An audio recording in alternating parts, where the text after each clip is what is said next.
Hello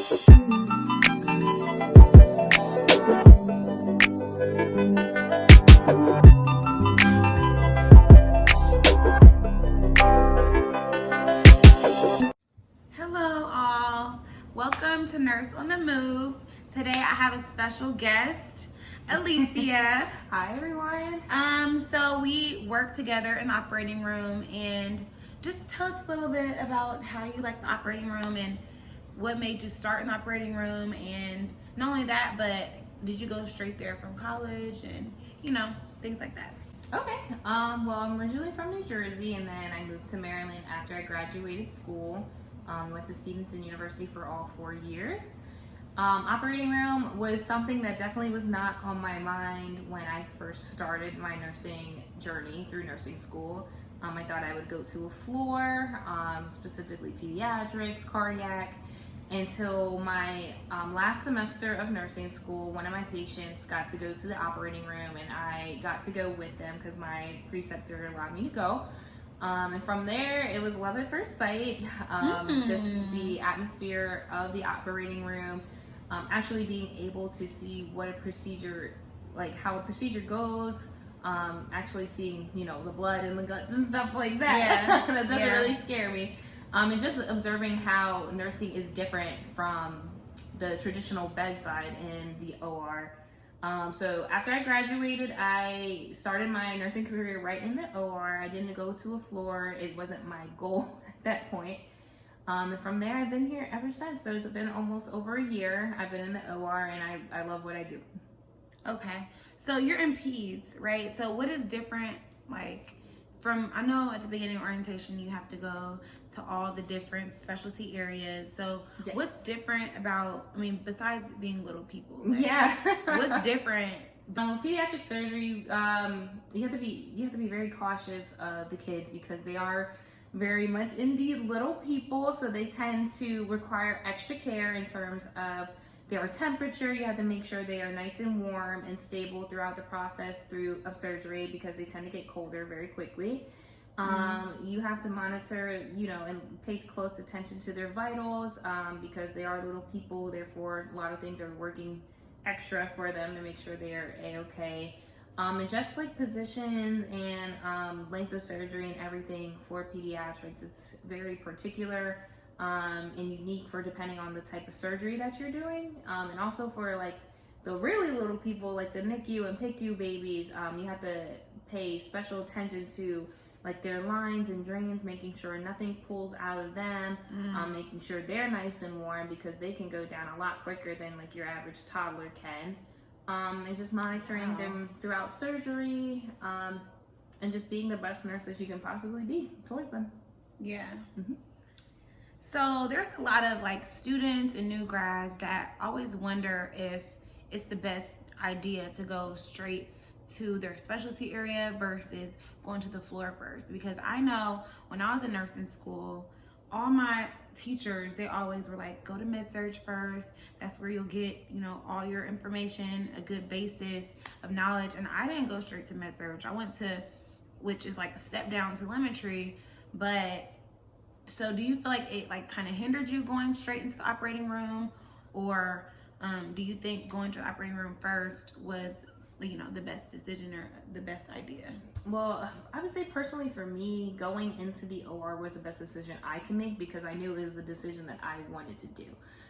Depending on how specific hospitals function in terms of orientation, regardless, if you wanted to start in the OR and then eventually go to a med surg or a floor, regardless, they're going to give you that type of training that they have to do before you start because they realize that you're coming from a different specialty.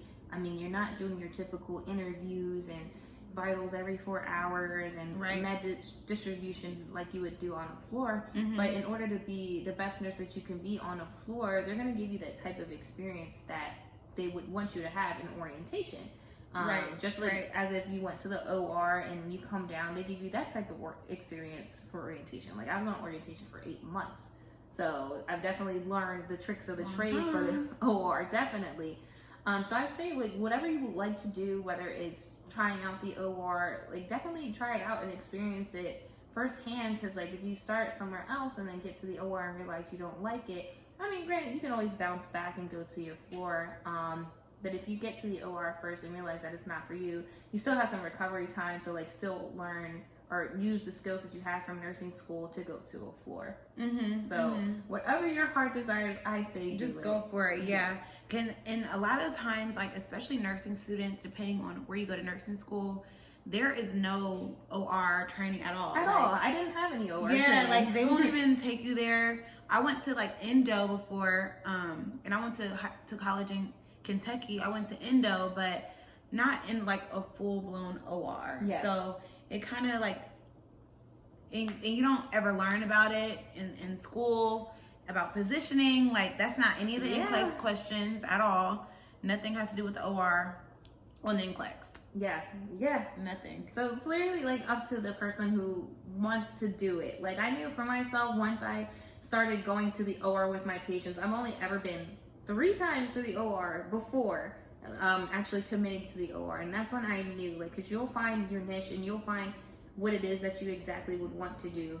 And like if you change your career path or like your goals or what type of floor you want to work on, that's okay too. It's whatever benefits you and what makes you the most happy. But I know I was most happiest when I chose to go straight into the OR. So what is the craziest thing that you have seen or experienced while being in the operating room? Whether it comes to like a procedure that you saw or like a patient outcome. I would say one of the most craziest surgeries that we do specifically at our hospital is free flap surgeries. These surgeries are typically done by ear, nose, and throat surgery, or OMF, which is oral maxillofacial surgery. These surgeries can take up to 12 hours and beyond that. And what it is a person will have a cancer of some sort in their head and neck region, requiring ENT or OMF to dissect the cancer out. But when they dissect the cancer out, it takes a big portion of space in their face, in their neck. So I think one of the patients that I had one time, basically like their whole mandible and everything was gone, and they have to fill that space. So what they'll do, they'll take a muscle or a bone flap from one of the parts of the body, usually taking it from the leg, but also taking it from the arm. And what they'll do, they will take muscle and bone and skin and raise it up and dissect it to move it up to where the cancer was previously at. Ooh. So usually there's 2 attending surgeons working throughout the process of the surgery, one at the head, one at the flap site, and they work usually with residents. Since it is a bigger hospital, it takes a longer amount of time. And they're meticulously working, dissecting things, cutting into things, and with cutting in, you gotta replace it. So they'll suture it up, and sometimes when you raise the flap from the specific body part to put in place where the cancer once was, you have to connect arteries and veins and blood vessels. So that's when we use specific equipment such as a microscope to come in and visualize the arteries to connect them again and create an anastomosis, so the flap will have some type of life to it, so like blood flow goes through it. Right. So I think for some of the flaps that I had been in, I worked 7 to 7, and the flaps didn't finish until 1:30 in the morning. So it is crazy. Like I have never heard of a flap. So if you are listening and you have never heard of a flap, it's okay, because I had never heard of a flap until I came to the OR. I'm like, why are there 2 tables, 2 surgeons, two scrub people, and why is there 1 nurse? Because I'm trying to figure out why there's not 2. It's a tough day. Like, and you have to mentally prepare yourself going in the room, because you're going to be moving. Like there was one time where we start at like 8 o'clock, and I'm not documenting anything that I've done, not even in the room time, until 11:30. So it's tough. It's a tough day. Oh my gosh. So let's say 5 years later, being in the nursing role, where would you like to be in like 5 years? So I have a couple of options. It is either to be traveling to different states and stuff. I definitely want to go to California, so we will definitely see in the 5-year range what that will hold for us. I know I do want to stay in the OR, whether it is just being a circulating or scrubbing nurse, or actually doing something with leadership in management or teaching. So I plan to go back and get my master's. I'm not sure how soon, but it'll come soon enough. So either master's in education, nursing education, or nursing leadership and management. That's great. That's great. I'm like on the fence personally about going back to school. Yeah. Just because I feel like there's so many people that literally have not been to school ever. Yeah. Who are very successful and doing their own thing. So if you don't already follow her, she's gonna give you a little rundown on where to find her. Yes, definitely for more OR content. And if you have any questions that you would like to DM me personally, my Instagram handle is @NurseLisi.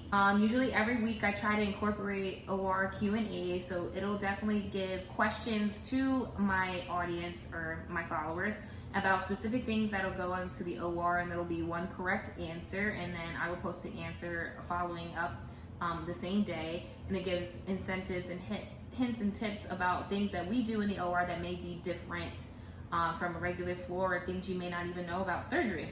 Also, I offer OR fun facts as well that comes once every week, and it gives a fun fact that you may not even know what goes on in the OR, or different things that you probably wouldn't even think twice about while dealing with surgery. So for all your OR questions and things like that, feel free to reach out to Nurse Lisi. Yes. So this is a safe space for nurses, not only nurses, but student nurses. If y'all have any questions or need to know about any like specialty area that you're thinking about, I have somebody for you I can get you connected with. So stay tuned for more info. Follow Nurse Lisi, and we will see you next time. Bye. Bye.